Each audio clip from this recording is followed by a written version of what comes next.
Tomorrow on One, Desmond Wilcox follows 7 new black and Asian recruits to the police force through their first 2 years of life as black in blue. It would be wrong for anyone to perceive that black people did not have the same vested interest in good policing as, say, the white community. All our recruits know that it's not going to be easy, but it may not have occurred to them that once they put on the blue uniforms, the colour of their skins may make life more hazardous. You have to accept that there are going to be conflicts with people, police officers and people out on the street. Black in Blue, beginning tomorrow at 8 on One.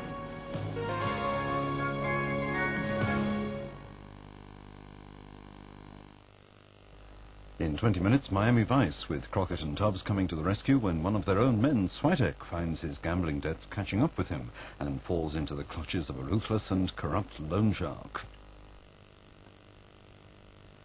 Now it's 10 o'clock and time for the news on BBC1 with Philip Hayton.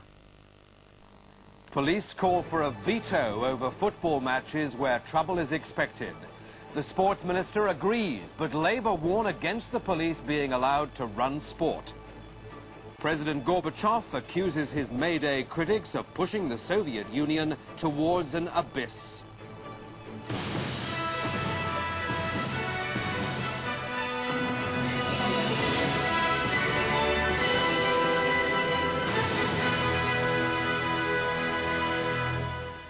Good evening. A call by the Chief Constable of Dorset for police to be given the power to veto football matches threatened with violence has received the backing of the Sports Minister Colin Moynihan. Brian Waite's call follows the weekend violence in Bournemouth in which hundreds of football fans, mainly from Leeds, ran riot. The violence has seriously jeopardised English clubs' chances of playing in Europe next season. The European Football Authority UEFA has brought forward to the end of this month a meeting to decide the club's fate. The weekend violence in Bournemouth was predictable and anticipated fully by Dorset police. For that reason, and in order to try to prevent a repetition, there's been the strongest possible insistence today that the police should have the power of veto over fixtures they consider likely to cause public disorder.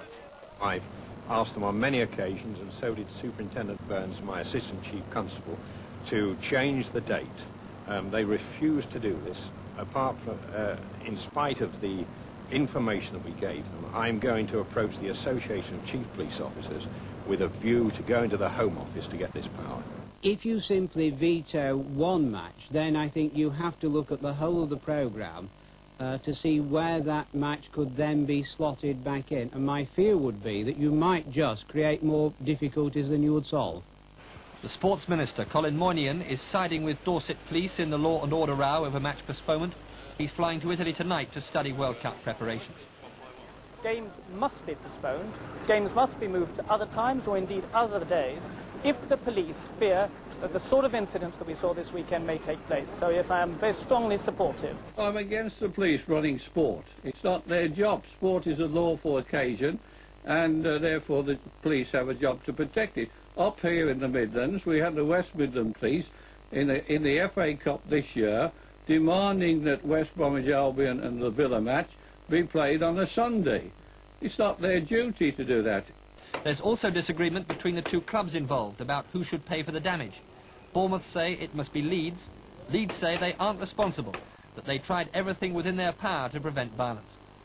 Meanwhile, 25 Leeds followers were in court today. They were either remanded on bail or bound over to keep the peace.